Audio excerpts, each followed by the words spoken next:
আসসালামু আলাইকুম, সবাই কেমন আছেন? আশা করি সবাই অনেক ভালো আছেন। আজকে রান্নাগুলো লগে শেয়ার করছি লম্বা সময় পারফেক্টভাবে কিভাবে রান্না করা যায় তা সেই রেসিপি। আশা করি আপনারা আর ভিডিও করা হইলে ধরে শেষ পর্যন্ত দেখবেন। সেমাই পাকানোর জন্য নাই 1 কেজি পরিমাণ আন্নের লিকুইড গরুর দুধ দিচ্ছি। এগুলো ডিপে আসছিল, দেখতে পাচ্ছেন একদম বড় বরফ হয়ে গেছে। এবার দুধগুলো ফাটলে দিবার হরে দিই। নাই আরও হাফ লিটার পরিমাণ হানি দিচ্ছি, হানিগুলো দিবার হরে ইয়ানে আর 2 টুকরা দারচিনি দিব, 3 এলাচি দিব আর বড়টা উগা তেজাতা নিচ্ছি। এগারে দুই সুন্দর করে পরিষ্কার করে নিই। এবার সিঁড়ি বিড়ি আনার দুধের মধ্যে হালাই দিচ্ছি, দারচিনি কিনো হালাই দিচ্ছি।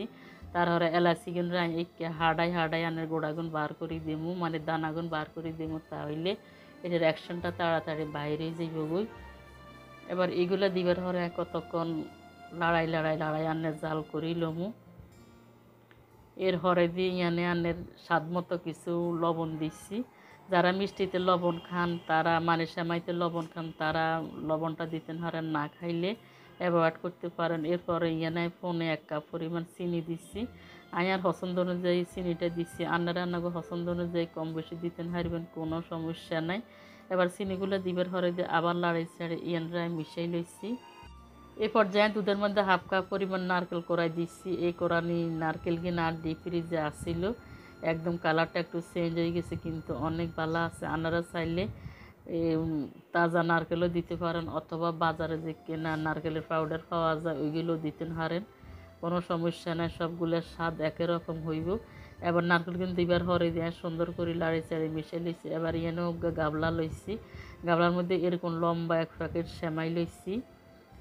এই সময় কিন্তু যারা রান্না করতে না হারেন আর রেসিপিকে দিয়ে রান্না করে লইবেন। আর অনেকে আছে এগুলো রান্না করবার ডরে খেতে পছন্দ করেন না। এগুলা কিন্তু আমার টেকনিক অনুযায়ী রান্না করলে আমি যেভাবে রাঁধি লইয়ের এরকম রাঁধি বাড়ি খাইলে কিন্তু অনেক মজা লাগবে। লাচ্ছা সময়তেন কিন্তু এই সময়গুলো খাইতে অনেক ভালো লাগে। এবার সময়গুলো আমি 4-5 ভাগ করি ভাঙি ভাঙি লইছি। আবার এখানে আমি বাজি লমু। আর এই সময় কিন্তু অবশ্যই কিন্তু বাজি লইতে হইবে। অনেকে মনে করে এগুলো লাল লাল প্যাকেটে বাজা করা থাকে, আসলে এগুলো বাজা করা থাকে না।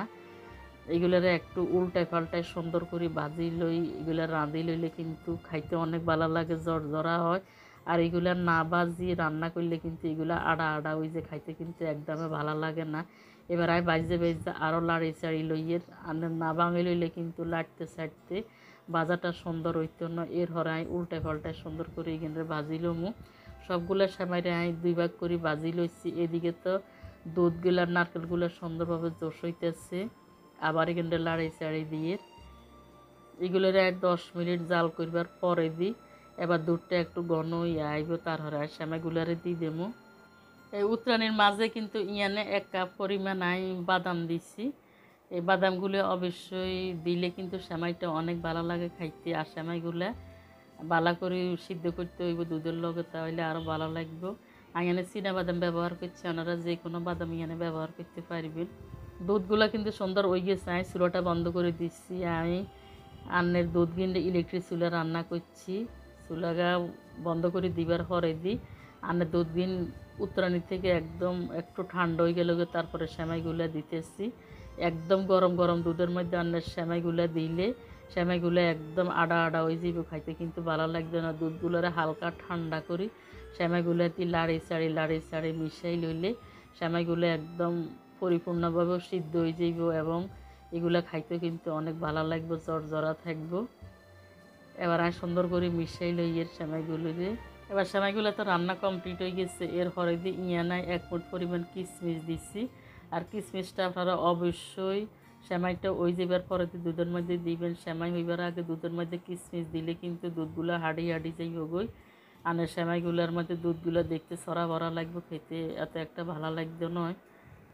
আমাকে সুবিধার্থে ওগে স্টিলের খোরার মধ্যে সেমাইগুলোরে সার্ভ করে লইছি। আর উপরে 5টা কাঠবাদাম দিচ্ছি, দেখতে কতটা লোভনীয় লাগে। আসলে এরকম দুধ সেমাই দুধ দুধ হইলে খাইতে কিন্তু অনেক ভালো লাগে। বেশি গেলে শক্ত হয়ে গেলে শুকিয়ে গেলে খাইতে একটা ভালো লাগে। বন্ধুরা আপনারা আর সাপোর্ট করবেন, সাপোর্ট করার মানে লাইক কমেন্ট শেয়ার সাবস্ক্রাইব করতে একদমই ভুলবেন না। আপনাদের মূল্যবান সাপোর্ট পাইলে আমি আরও নতুন নতুন ভিডিও বানাই আপনাদের লগে শেয়ার করুন। যারা রান্না করতে পারেন না তারা আর রেসিপিটা দেখি এরকম রান্না বান্না করি পরিবারের সবাইকে খাওয়াই দিবেন। সবাই ভালো থাকবেন। আল্লাহ হাফেজ।